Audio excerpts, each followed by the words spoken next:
Hello everyone, स्वागत है आपका आर्यव्रत एकेडमी में। तो आज के सेशन की शुरुआत करते हैं करंट अफेयर के साथ में। अभी हमने 2 डेज का करंट अफेयर की क्लासेस देखी थी, जिसमें मैं एक बार आपको फिर से क्विक और एक रिकैप ले लेती हूँ कि सबसे हमारा फर्स्ट जो न्यूज़ था, मुख्यमंत्री सम्मान योजना, आर्थिक सम्मान योजना जो है वो किस यूटी में स्टार्ट की गई है, कौन सा केंद्र शासित प्रदेश है, तो वो था दिल्ली। बात की थी मुख्यमंत्री आर्थिक सम्मान योजना, जिसमें 1,000 रुपयों की आर्थिक सहायता जो महिलाओं को इसमें सहायता दी जाएगी। ठीक है, तो मुख्यमंत्री आर्थिक सम्मान योजना जो है वो न्यू दिल्ली में स्टार्ट की गई थी। हमने प्रीवियस लेक्चर में भी बात की थी, गौरसम कोरा उत्सव, गीता महोत्सव, गुलाल लोटा उत्सव, बहुत सारे उत्सवों की बात की थी। मेवाड़ महोत्सव, मेवाड़ महोत्सव बहुत इंपॉर्टेंट हो जाता है राजस्थान के करंट अफेयर के पॉइंट से। तो राजस्थान के अंदर मेवाड़ उत्सव जो है, आप मेवाड़ महोत्सव बोल सकते हो, 11 से 13 अप्रैल, जो कि अभी रनिंग में चल रहा है। ठीक है, आज ये फिनिश हो जाएगा 13 अप्रैल। कहाँ हो रहा है? उदयपुर में। ठीक है, उदयपुर की बात आती है तो सबसे ज्यादा कुपोषित जो बच्चे हैं, सबसे ज्यादा कुपोषित बच्चों वाला जो जिला है राजस्थान में कौन सा है? वो उदयपुर ही है। और उदयपुर को झीलों की नगरी भी कहा जाता है, अगर मैं इसकी स्मॉलेस्ट पॉइंट की भी बात करूं। ठीक है, तो उदयपुर जो है सर्वाधिक कुपोषित बच्चे, मैल न्यूट्रिशन जिसे कहते हैं। ठीक है, और जो 2023 को इंटरनेशनल ईयर ऑफ मिलेट्स, उसका जो समापन समारोह हुआ था वो रोम में हुआ था, जो कि फूड एग्रीकल्चर ऑर्गेनाइजेशन का जो हेडक्वार्टर है वो कहाँ पर है? इटली, रोम में है। और 1945 में उसका गठन हुआ था। गेटिंग। आज की बात, न्यूज की बात करते हैं। जोधपुर की जो कृति भारती है, कहाँ की? जोधपुर की। अब जोधपुर की पर्सनालिटी कौन है? कृति भारती। कृति भारती को जो बाल विवाह होता है, बाल विवाह रोकने हेतु, बाल विवाह को रोकने हेतु इन्हें एक नेशनल सेवा रत्न अवार्ड से नवाजा गया है, जिसका नाम है केसी पुलैया।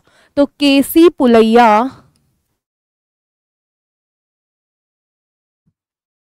मेमोरियल मेमोरियल सेवा रत्न अवार्ड, सेवा रत्न अवार्ड। ठीक, पूछ लेगा कि कृति भारती का संबंध किस जिले से है, तो राजस्थान के जोधपुर जिले से संबंध रखती है कृति भारती। और ये क्यों इतनी फेमस है? क्योंकि केसी पुलैया मेमोरियल सेवा रत्न अवार्ड दिया गया है क्योंकि इन्होंने एक सामाजिक क्षेत्र में अच्छा कार्य करा है। और क्या काम किया है? बाल विवाह रोकने हेतु। ठीक है, अब आप समझ भी गए होंगे कि ये जो अवार्ड है ये किस क्षेत्र में दिया जाता है? जो सामाजिक क्षेत्र के अंदर कार्य किए जाते हैं। तो बाल विवाह रोकने हेतु, बाल विवाह रोकने हेतु। और बाल विवाह से रिलेटेड एक एक्ट भी आया था जिसका नाम क्या था? शारदा एक्ट। 1929 के अंदर इसका अधिनियम पारित हुआ था। तो ये भी एक इंपॉर्टेंट है। 1929 के अंदर बाल विवाह से जो रिलेटेड एक्ट आया वो था शारदा एक्ट। गेटिंग। तो जोधपुर की कृति भारती को केसी पुलैया मेमोरियल सेवा रत्न अवार्ड दिया गया।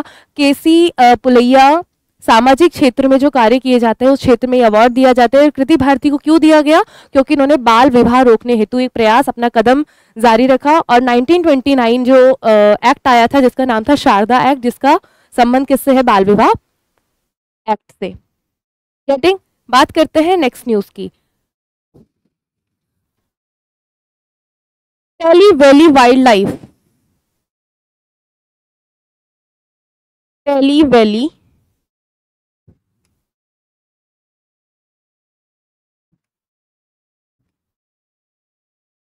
जो वाइल्ड लाइफ सेंचुरी है, वन्य जीव अभ्यारण्य है, वन्य जीव अभ्यारण्य कहां पर स्थित है और ये क्यों फेमस है, क्यों इतना ज्यादा सुर्खियों में है? जो टेली वैली वन्य जीव अभ्यारण्य है, वाइल्ड लाइफ सेंचुरी है, वो कहां पर है?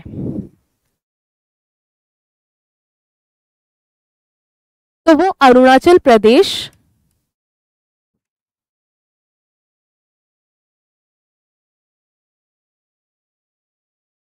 अरुणाचल प्रदेश। ठीक, क्यों फेमस है, क्यों सुर्खियों में रहा? क्योंकि यहाँ पर एक तितली की प्रजाति, तितली की जो प्रजाति है नैप्टिस फिलियारा प्रजाति, नैप्टिस नैप्टिस फिलियारा, ये एक स्पीशीज का नाम है और ये किसकी स्पीशीज है? ये एक बटरफ्लाई जैसे तितली, तितली की प्रजाति है।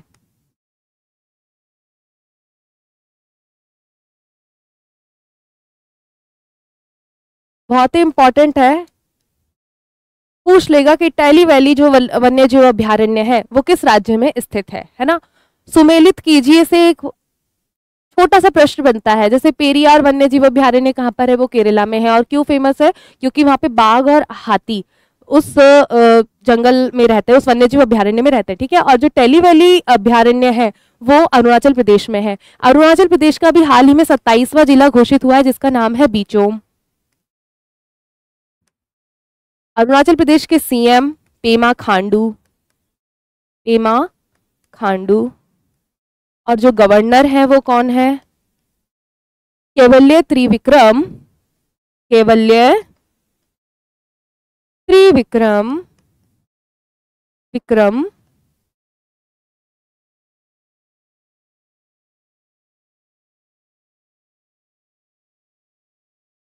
परनाइक, परनाइक।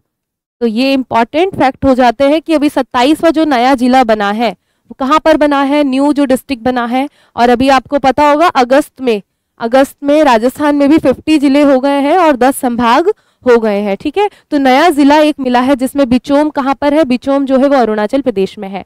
तो टेली वैली अभ्यारण्य कहाँ पर स्थित है? पहला इंपॉर्टेंट क्वेश्चन, जो कि अरुणाचल प्रदेश के अंदर लोकेटेड है, सिचुएटेड है।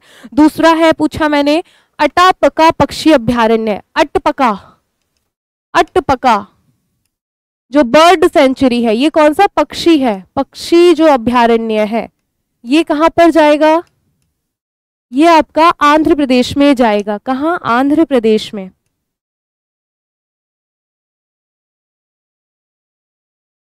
जो कोलेरू झील है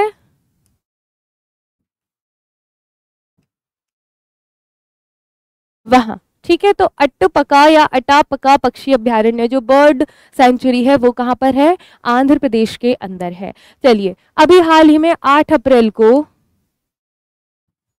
अच्छा 7 अप्रैल को हमने कौन सा दिवस मनाया था? ये मेरा पढ़ाया हुआ है। 7 अप्रैल को किस ऑर्गेनाइजेशन की या किस संस्थान की, कौन से संगठन की स्थापना की गई थी? यह आप मुझे बताएंगे। 8 अप्रैल को, 8 अप्रैल को अभी जवाहरलाल केंद्र, जवाहर कला केंद्र, जवाहर कला केंद्र, जवाहर कला केंद्र कहां पर है? राजस्थान में, जयपुर। इसकी स्थापना 1993। इसका पर्पस क्या है? इसका उद्देश्य क्या है? क्यों जरूरत पड़ी जवाहर कला केंद्र? तो नाम से पता पड़ रहा है, जो राजस्थान राज्य की जो कला है, कला एवं संस्कृति को संरक्षित रखने के लिए, ठीक है। तो कला संस्कृति को संरक्षित करने के लिए जो शिल्प है, जो कला और जो शिल्प होती हैं, उनको संरक्षित, उनको कंजर्वेटिव रखने के लिए। तो 8 अप्रैल को भी हाल ही में जवाहर कला केंद्र का कौन सा स्थापना दिवस मनाया गया है? तो वो मनाया गया है 31, 31वां मनाया गया है, ठीक। तो 8 अप्रैल इंपॉर्टेंट, 31वां जवाहर कला केंद्र स्थापना दिवस। इसकी स्थापना हुई थी 1993 में। इसका उद्देश्य जो है, पर्पस जो है वो आर्ट यानी कला और शिल्प को संरक्षित करना। 7 अप्रैल को हमने मनाया था विश्व स्वास्थ्य दिवस। तो मेरा स्वास्थ्य मेरा अधिकार इसकी थीम थी। और WHO की 1948 के अंदर, इसके अंदर क्या हुआ था? गठन हुआ था। WHO वर्ल्ड हेल्थ ऑर्गेनाइजेशन, ठीक है। वर्ल्ड हेल्थ ऑर्गेनाइजेशन का इसका गठन हुआ था और इसमें हमने विश्व स्वास्थ्य दिवस, विश्व स्वास्थ्य दिवस की स्थापना हुई थी, दिवस मनाया गया, ठीक है। और इसका जो थीम था, मेरा स्वास्थ्य मेरा अधिकार, है ना, my health my right. Theme बहुत इंपॉर्टेंट हो जाती है, विषय वस्तु जिसे हम कहते हैं, और इंग्लिश में थीम, मेरा स्वास्थ्य माय हेल्थ माय राइट। जो मेरा स्वास्थ्य है वही मेरा अधिकार है, ठीक है। तो ये इजी सी छोटी सी थीम है। और 7 अप्रैल को विश्व स्वास्थ्य दिवस और 8 अप्रैल को जवाहर कला केंद्र का 31वां दिवस मनाया गया। और अभी हाल ही में 30 मार्च को 30 मार्च 1949 में राजस्थान डे हम सेलिब्रेट करते हैं, तभी से मनाया जा रहा है, और अभी 75वां राजस्थान दिवस मनाया गया, ठीक। और उसमें बाल मेला रूट्स ऑफ राजस्थान प्रोग्राम जो है वो स्टार्ट किया गया, जिसका शुभारंभ जो है, उस प्रोग्राम का जो कमेंसमेंट है, बिगिनिंग जो है, वो किसने की थी? हमारी राजस्थान की जो उप मुख्यमंत्री हैं दिया कुमारी जी ने। इंपॉर्टेंट फैक्ट बन जाता है कि भजनलाल शर्मा जी ने की है या विधानसभा अध्यक्ष ने की है, तो किसने की है? दिया कुमारी जी ने वो की है, ठीक है, राजस्थान की जो उप मुख्यमंत्री हैं, ठीक। मेवाड़ उत्सव उदयपुर, सर्वाधिक कुपोषित बच्चे उदयपुर, ठीक है। और जोधपुर की कृति भारती को, बहुत इंपॉर्टेंट पर्सनालिटी में आ जाएगा कि कृति भारती का संबंध किस जिले से है और ये क्यों फेमस है। कहीं आप कर दो स्पोर्ट्स पर्सनालिटी से रिलेटेड है ना, ये तो स्पोर्ट्स पर्सनालिटी की लग रही है कृति भारती जी, नहीं, ये इसे सेवा रत्न इन्हें अवार्ड दिया गया है, जो इन्होंने बाल विवाह रोकने हेतु इन्हें दिया गया है ये अवार्ड। टेली वैली इंपॉर्टेंट है, अरुणाचल प्रदेश के अंतर्गत आता है वन्यजीव अभ्यारण्य। क्यों फेमस आया, क्यों सुर्खियों में आया? नैप्टिस फिलियारा तितली की प्रजाति के लिए, ठीक है। और 27वां बिचौम जो नया जिला मिला है, किसको मिला है? अरुणाचल प्रदेश को। अरुणाचल प्रदेश के सीएम ये हो जाते हैं और गवर्नर ये हो जाते हैं। ये आपकी बात हो गई। बात करते हैं नेक्स्ट न्यूज की। राजस्थान में अनार उत्कृष्टता केंद्र, राजस्थान में अनार उत्कृष्टता जो केंद्र है, तो राजस्थान में अनार उत्कृष्टता केंद्र की स्थापना कहाँ की गई है? बस्सी ढिंडोली जयपुर में की गई है। तो बस्सी, ठीक है, और ये ढिंडोली और जयपुर में की गई है, ठीक। राजस्थान में अनार का जो कंट्रीब्यूशन है वो किन किन जिलों में होता है? तो वो जो साउथ बाड़मेर है, दक्षिण बाड़मेर, बाड़मेर के टच में कौन कौन से हमारे जिले आ जाते हैं? एक तो सांचौर नया बना है ना, जालौर से, एक तो सांचौर आ जाता है। सांचौर आया तो ऑटोमेटिक सी बात है जालोर भी आएगा, और जालौर से ही टच होती है बॉर्डर किसकी? सिरोही की। तो अगर मैं बात करूं राजस्थान में जो अनार है वो दक्षिण बाड़मेर, सांचौर, जालौर और सिरोही, ये वाले इन वाले एरिया में होती है राजस्थान में जो अनार की खेती होती है। मैं अगर भारत में बात करूं, भारत में महाराष्ट्र है, और अगर मैं ऑल ओवर द वर्ल्ड तो वहां पे ईरान, ईरान में अनार की जो होती है खेती की जाती है, ठीक है। तो राजस्थान में अनार उत्कृष्टता केंद्र, मेन इंपॉर्टेंट न्यूज ये था कि अनार उत्कृष्टता केंद्र की स्थापना कहाँ की गई है? राजस्थान के अंदर, तो बस्सी ढिंडोली जयपुर में। राजस्थान के अंदर जो अनार की खेती की जाती है, यानी कि जहाँ पे पाट ज्यादा है, जैसे राजस्थान में बाजरा सबसे ज्यादा उन्नत किस्म की फसल के रूप में मानी जाती है, तो दक्षिण बाड़मेर में अनार, सांचौर और जालौर और सिरोही, ये जो 4 आपके जिले हैं ये इंपॉर्टेंट जिले हो जाते हैं। भारत की अगर मैं बात करूं तो महाराष्ट्र, और विश्व में अगर मैं बात करूं तो ईरान।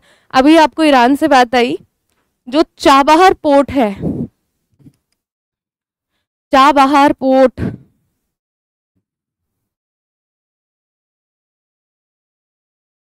पोर्ट मतलब बंदरगाह,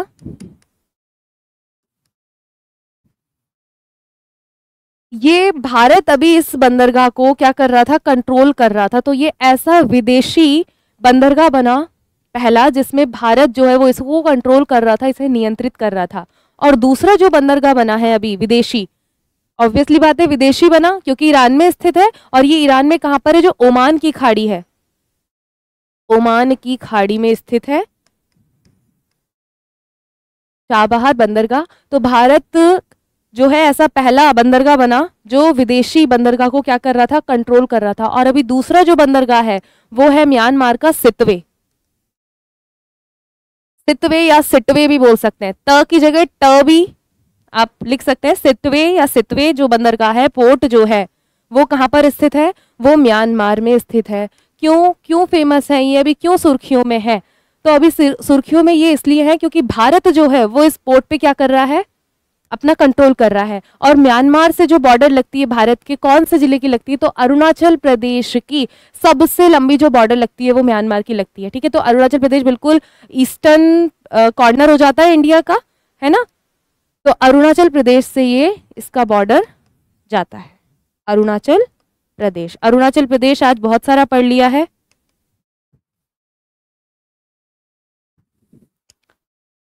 ठीक है, तो ये भारत, ये दूसरा विदेशी बंदरगाह बना है जिसपे भारत जो है कंट्रोल कर रहा है। दूसरा विदेशी जो पोर्ट बना है जिसको भारत कंट्रोल कर रहा है। और पहला विदेशी पोर्ट कौन सा है जिसको भारत ने कंट्रोल कर चुका, चाबहार बंदरगाह। ठीक है, और ग्वादर बंदरगाह आप मुझे बताएंगे, ग्वादर बंदरगाह कहां पर है?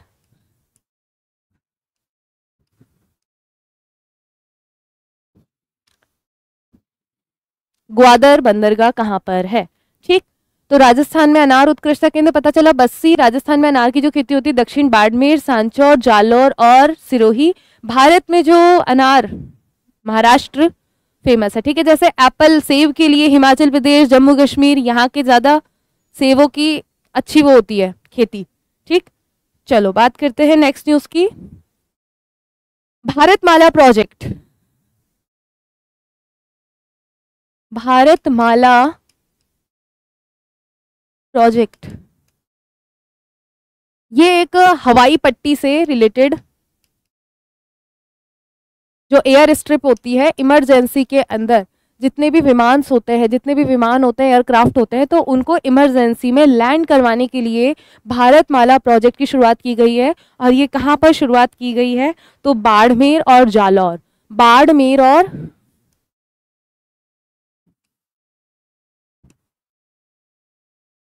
जालौर में इस एयर स्ट्रिप की क्या की गई है?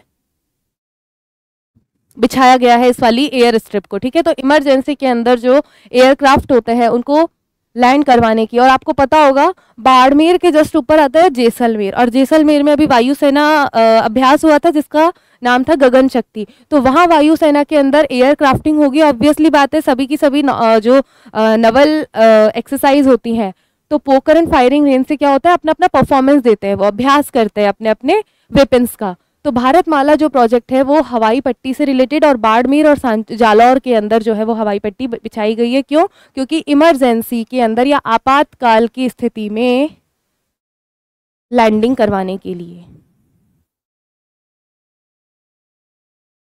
लैंडिंग करवाने के लिए जो भारतमाला प्रोजेक्ट हवाई पट्टी बाड़मेर टू जालौर। गेटिंग? बात करते हैं प्रसाद योजना। तो प्रसाद योजना क्या है?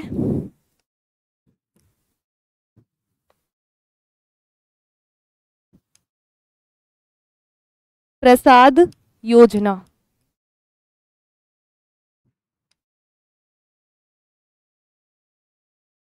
प्रसाद योजना की फुल फॉर्म, इसका विस्तृत नाम क्या है, ये किससे रिलेटेड है? तो ये जो हमारा मिनिस्ट्री ऑफ टूरिस्ट है, पर्यटन विभाग द्वारा, उस मंत्रालय के अंतर्गत आता है। कौन से विभाग में आता है? पर्यटन जो विभाग है उसमें, टूरिज्म जो डिपार्टमेंट होता है उसके अंतर्गत आता है। पहली चीज हमें पता चली। प्रसाद योजना का संबंध, अब आपको लिंक और एक हिंट मिल गया होगा कि ये पर्यटन से रिलेटेड, मतलब घूमने से रिलेटेड है। तो जो तीर्थ यात्रा होती है उसके कायाकल्प में सुधार हेतु, ठीक है, तो pilgrimage, rejuvenation and spiritual augmentation drive. ठीक,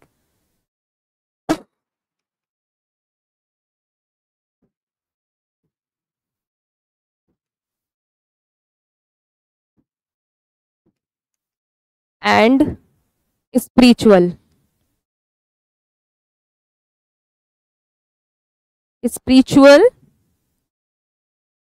ऑगमेंटेशन ड्राइव।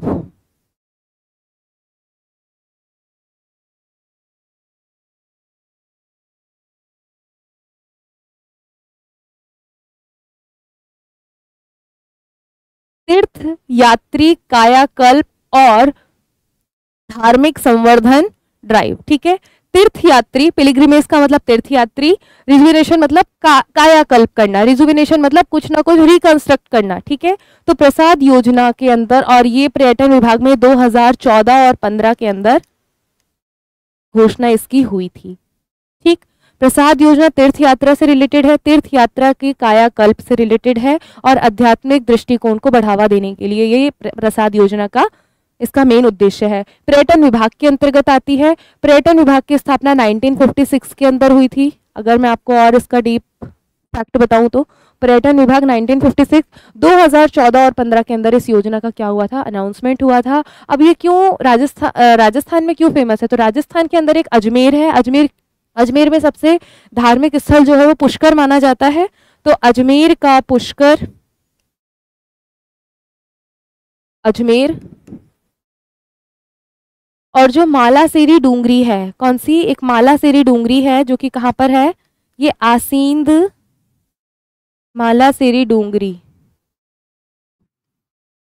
आसींद जो है वो भीलवाड़ा में पड़ता है। और भीलवाड़ा के अंदर जो गुजर होते हैं, तो गुजरों के जो महान व्यक्तित्व है, देवनारायण जयंती हम सेलिब्रेट भी करते हैं। तो अजमेर, मालासेरी डूंगरी, आसीन, भीलवाड़ा के अंदर, तो अभी इन 2 जिलों को इसके अंतर्गत जोड़ा गया है। ठीक है, तो भीलवाड़ा में स्थित है मालासेरी डूंगरी, आसीन में, और अजमेर। तो ये दोनों की दोनों राजस्थान के 2 शहर हैं या 2 जिले आप बोल सकते हो, जिसमें प्रसाद योजना के अंतर्गत ये आते हैं। प्रसाद योजना इंपॉर्टेंट है, आपसे इसका फुल फॉर्म पूछ लेगा, किस विभाग के अंतर्गत आती है और इस योजना की शुरुआत जो है वो कब की गई, और इसमें राजस्थान से कौन से 2 शहर जो है वो सम्मिलित है, तो अजमेर और मालासेरी डूंगरी, भीलवाड़ा।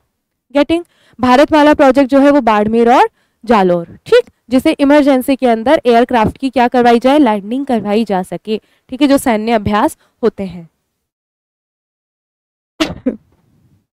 अच्छा, अभी गणगौर उत्सव मनाया गया था।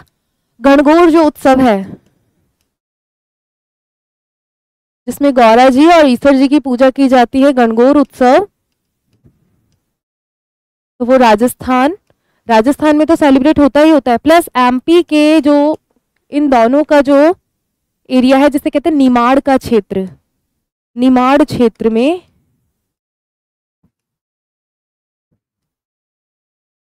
मनाया गया। ठीक है, गणगौर उत्सव। एक गुलाबी गणगौर भी होती है, गुलाबी गणगौर जो है वो नाथ द्वारा से रिलेटेड होती है, गुलाबी गणगौर महोत्सव। और अभी बताया था मैंने आपको गुलाल लोटा, वो तो आपको पता है, जयपुर। और जो गुलाबी गणगौर होती है वो हमारे राजस्थान के पर्टिकुलर एरिया नाथ द्वारा। ठीक, तो ये इंपॉर्टेंट उत्सव हो जाते हैं। गीता उत्सव भी पढ़ा था, गीता महोत्सव कहाँ हुआ, श्रीलंका में हुआ। कंफ्यूज होके भारत मत कर देना, कहीं पता चला कि गीता का जो ज्योतिसर में, हरियाणा के ज्योतिसर में उन्होंने ज्ञान दिया था श्री कृष्ण जी ने, तो गीता महोत्सव भारत में हुआ। तो गीता महोत्सव जो है वो श्रीलंका के अंदर हुआ था। ठीक, बात करते हैं नेक्स्ट न्यूज की, जिम्बाब्वे ने। अब ये इंटरनेशनल न्यूज आ जाती है, जिम्बाब्वे।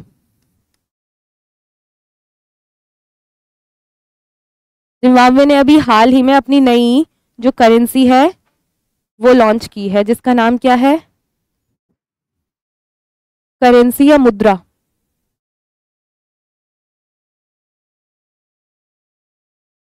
जिसका नाम है जिग, ZI से जिम्बाब्वे और G4 गोल्ड। अब इसको क्यों जरूरत पड़ी, क्योंकि इसकी जो मुद्रा है वो वैश्विक बाजार के अंदर इसकी जो वैल्यू है वो बहुत ज्यादा आर्थिक स्थिति में डाउन हो गई है, बहुत ज्यादा इसकी जो मुद्रा है मार्केट में बहुत ज्यादा डाउन हो गई है। तो इसने गोल्ड, जिम्बाब्वे गोल्ड, अभी हाल ही में नई करेंसी जो है वो उसने लॉन्च की है जिम्बाब्वे ने। और जिम्बाब्वे की कैपिटल कौन सी है, हरारे। और ये जिम्बाब्वे जो है कौन से महाद्वीप में, अफ्रीकन जो महाद्वीप आता है वहां की कंट्री है। ठीक है, अफ्रीकन जो कॉन्टिनेंट है वहां पर आता है। ठीक है, कॉन्टिनेंट। तो ये बात हुई जिम्बाब्वे की, जो कि इंटरनेशनल लेवल पे आपसे पूछ लेगा कि जिग जो करेंसी है वो कौन से देश की है, तो वो जिम्बाब्वे की है। जिम्बाब्वे की जो कैपिटल है वो है हरारे, ये कैपिटल है हरारे, है ना, राजधानी जिसे हम कहते हैं, कैपिटल जो है जिम्बाब्वे की वो हरारे है। गेटिंग। चलिए,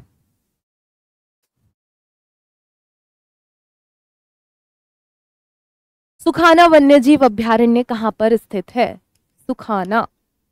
और अभी ये क्यों सुर्खियों में हुआ, सुखाना वन्यजीव अभयारण्य चंडीगढ़ केंद्र शासित प्रदेश है। चंडीगढ़ की कैपिटल चंडीगढ़ होती है। पंजाब हरियाणा की कैपिटल भी चंडीगढ़ है। अभी फेमस क्यों हुआ? क्योंकि इस वन्यजीव अभयारण्य के अंदर, और हाँ, सुखाना नाम की एक झील भी है जो कि चंडीगढ़ के अंतर्गत ही अंदर ही आती है, ठीक है। और इसको सपनों का शहर कहा जाता है, आई थिंक चंडीगढ़, ठीक है, सपनों का शहर ही है सुखना वन्यजीव, क्योंकि इसका जो दायरा है, ये जैसे वन्यजीव अभयारण्य है तो इसके 1000 मीटर क्षेत्र को, कितने, 1000 मीटर एरिया को क्या घोषित किया है कि इकोसिस्टम जोन, ठीक है। तो इको पारिस्थितिकी जो क्षेत्र होता है ना, एक इकोसिस्टम जोन इसे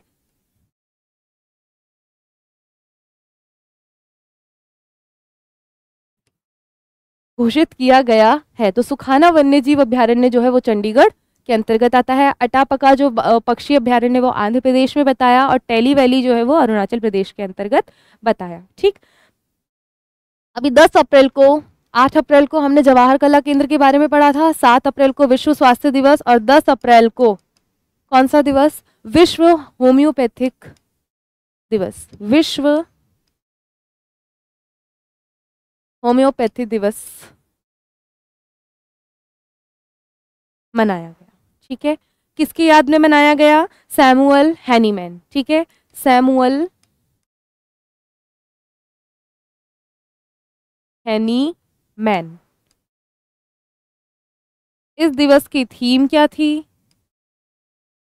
इस दिवस की थीम 2024 थीम, 2024 की थीम होमियो परिवार एक स्वास्थ्य एक परिवार, होमियो परिवार एक स्वास्थ्य एक परिवार, एक परिवार, ठीक। 10 अप्रैल विश्व होम्योपैथी दिवस किसकी याद में? सैमुअल हैनीमैन की याद में, ठीक। और 2024 की जो थीम थी वो होमियो परिवार एक स्वास्थ्य एक परिवार। सुखाना वन्यजीव चंडीगढ़ 1000 मीटर के क्षेत्र को एक इकोसिस्टम जोन जो है वो इसे घोषित किया गया, लेकिन अभी हरियाणा गवर्नमेंट ने इसको क्या कर दिया? खारिज कर दिया। इसीलिए ये जो सुखाना वन्यजीव अभयारण्य है इसलिए सुर्खियों में रहा। गेटिंग? 10 अप्रैल हो गया। अब एक मूवी आई है भारत की, अब वो मूवी इसलिए आई है इंपॉर्टेंट न्यूज में क्योंकि भारत की जो एआई पर बेस्ड है, एआई मतलब आर्टिफिशियल इंटेलिजेंसी, ठीक है। आर्टिफिशियल इंटेलिजेंसी जो है वो कंप्यूटर की जनरेशन का 5th जनरेशन का पार्ट है, जो कि अभी डेवलपमेंट फेज में चल रहा है, या अभी डेवलपिंग कह सकते हैं। लेकिन अभी भारत की एआई पर बेस्ड पहली फिल्म जो आई है जिसका नाम है इराह, ईरा है ना। तो आपसे पूछ लेगा ईरा क्या है? ईरा क्या है? ये कोई सॉफ्टवेयर है, कोई कंप्यूटर है, क्या चीज है ईरा? कोई कोविड का वेरिएंट है, कोई बीमारी का कवक है, विषाणु है, क्या चीज है? तो ईरा जो है वो एआई पर बेस्ड मूवी है या फिल्म आप बोल सकते हो, ठीक है, फिल्म। तो भारत की पहली एआई यानी आर्टिफिशियल इंटेलिजेंसी पर जो बेस्ड फिल्म है जिसका नाम है ईरा, मुंबई में फिल्म जगत, जो सिनेमा जगत वही है पूरा मुंबई में, तो ये वहाँ पर इसका ट्रेलर लॉन्च हुआ है। और इसके जो निर्देशक है वो सैम भट्ट है। इसके जो डायरेक्टर या निर्देशक है ना वो है सैम भट्ट। ये पर्सनालिटी भी याद रख लेना कि एआई पर बेस्ड जो मूवी आई है उसके निर्देशक कौन है भाई? तो सैम भट्ट जी उनका नाम है, जिन्होंने इसे डायरेक्टरेट किया है। और ईरा जो है वो मूवी का नाम है। गेटिंग? कोई सॉफ्टवेयर नहीं है, कोई वेरिएंट नहीं है। तो भारत की आर्टिफिशियल इंटेलिजेंसी पर based movie Ira. I can coach book, I can coach क्या है? ये बुक का नेम है। मैंने आपको कल मदर टेरेसा बुक के नाम, मदर टेरेसा जो बुक का नाम था उसके ऑथर के बारे में बताया था, नवीन चावला जी, ठीक है। और एक राजस्थान के ऊपर बेस्ड बुक आई है, माटी के लाल बाबोसा, राजस्थानी बुक है माटी के लाल बाबोसा। के लेखक कौन है? ये लेखक कौन है और ये किसकी जीवनी पर आधारित है? तो आई कैन कोच के बुक का नाम, इसके ऑथर हैं सिद्धार्थ राजसेकर, सिद्धार्थ राजशेखर, ठीक। और माटी के लाल बाबोसा जो है वो उस बुक के जो ऑथर हैं, लेखक हैं जितेंद्र कुमार। जितेंद्र कुमार जी जो है वो उसके लेखक हैं। और ये किसकी जीवनी पर आधारित है? जो हमारे राजस्थान के सीएम, भारत के उपराष्ट्रपति, ठीक है, भैरू सिंह शेखावत जी के ऊपर। भैरू सिंह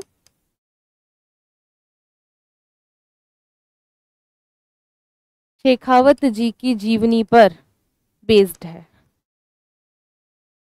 ठीक। उनकी जीवनी पर बेस्ड है। माटी के लाल बाबोसा, जितेंद्र कुमार इस बुक के, इस किताब के लेखक हैं। और किसकी जीवनी पर? भैरू सिंह शेखावत जी की जीवनी पर बेस्ड ये बुक है। और आई कैन कोच जो है उसके जो लेखक है वो सिद्धार्थ राजशेखर है। मदर टेरेसा बुक के जो ऑथर है वो नवीन चावला जी है, ठीक। अब मैं बात करती हूँ आयरलैंड की। आयरलैंड और आइसलैंड।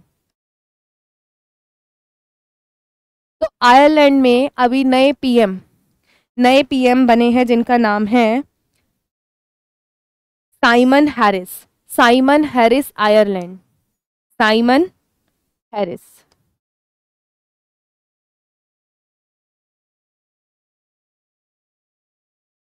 यूरोपियन कंट्री है आयरलैंड, ठीक। आयरलैंड यूरोपियन कंट्री है। आयरलैंड की जो कैपिटल है वो हो जाएगी आपकी डबलिन। और ये यूरोपियन कंट्री। साइमन हैरिस की जो नियुक्ति हुई है वो पीएम, प्रधानमंत्री बने हैं किसके? आयरलैंड के। आइसलैंड की अगर मैं बात करूं तो आइसलैंड के अंदर ग्लोबल पीस इंडेक्स के अंदर सबसे शांत जो देश है, सबसे शांत देश के नाम से जाना जाता है ये। यहाँ बड़ी शांति है, शांत देश। जैसे कि अगर मैं बात करूं सबसे खुशहाल देश कौन सा है तो फिनलैंड। लगातार 7वीं बार, 7th टाइम जो उसको रैंकिंग मिली है फिनलैंड को मिली है। और सबसे जो वर्स्ट कंट्री है उसको दिया गया अफगानिस्तान को। सबसे जो दुखी देश है, बहुत ज़्यादा डिप्रेस्ड है, बहुत बिल्कुल खराब जो सूचकांक रहा है वो अफगानिस्तान का। और अगर मैं बात करूं सबसे खुशहाल देश फिनलैंड, सबसे शांत देश आइसलैंड, ठीक है, सबसे शांत देश आइसलैंड। तो वहां पर भी पीएम यहाँ पर भी पीएम की नियुक्ति हुई है जिनका नाम है बजरनी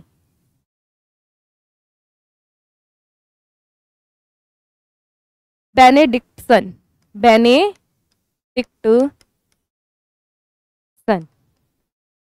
और आइसलैंड भी कौन सी है? यूरोपियन कंट्री हो जाती है, ठीक है। तो ये आपकी पीएम की जो अपॉइंटमेंट है ये इंपॉर्टेंट है। और आयरलैंड और आइसलैंड कंफ्यूज मत होना। आयरलैंड में है साइमन हैरिस, ठीक है, और आइसलैंड में है बजरनी बेनेडिक्टसन, ठीक है। आइसलैंड सबसे शांत देश। खुशहाल देश की अगर मैं बात करूं तो फिनलैंड, जो कि 7वीं बार उसे लगातार ये इंडेक्स में सबसे टॉप पे रखा गया है। गेटिंग।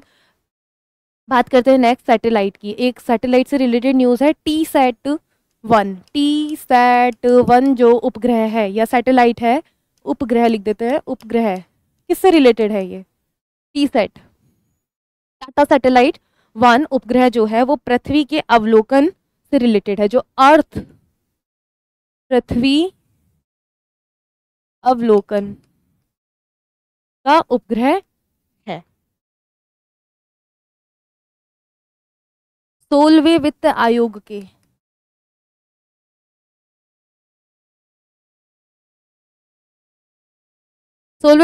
के जो चेयरमैन है वो सबको पता है, अरविंद पनगड़िया जी बने हैं। वो वाइस प्रेसिडेंट भी रहे हुए हैं नीति आयोग के। और 16वें जो वित्त आयोग के पूर्णकालिक सदस्य हैं। सवाल आता है पूर्णकालिक जो मेंबर्स बनते हैं इसमें, पूर्णकालिक जो मेंबर हैं या सदस्य है जिनका नाम है मनोज पांडा।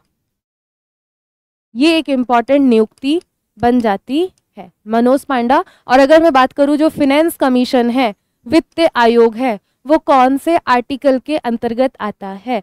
तो ये 280 जो धारा है या 280 आर्टिकल है कॉन्स्टिट्यूशन का, उसके अंतर्गत इसका बात की गई है। तो ये भी इंपॉर्टेंट फैक्ट बन जाता है। कॉन्स्टिट्यूशन का 280 आर्टिकल जो है वो किससे रिलेटेड है? 280। एग्जाम में कई सारे क्वेश्चन आते हैं, जैसे कई सारे आपको आर्टिकल दे देगा इस साइड पर और आपको यहाँ स्टेटमेंट दे देगा, फिर आपको बोलेगा मिलान करो। आते हैं ऐसे क्वेश्चन? आते हैं। तो 16वें जो वित्त आयोग के पूर्णकालिक सदस्य बने हैं वो है मनोज पांडा जी। तो ये आपकी इम्पॉर्टेंट न्यूज़ हुई जिसमें बहुत इम्पॉर्टेंट जो वाइल्ड लाइफ सेंचुरी वन्य जीव अभ्यारण्य, इम्पॉर्टेंट डेज, इम्पॉर्टेंट जो उपग्रह आए वो पढ़े, और बुक्स इंटरनेशनल लेवल के जो पीएम प्रधानमंत्री की नियुक्तियां पढ़ी गई, और जो अपॉइंटमेंट्स हुए हैं, और एक आर्टिकल के बारे में हमने इधर बात की।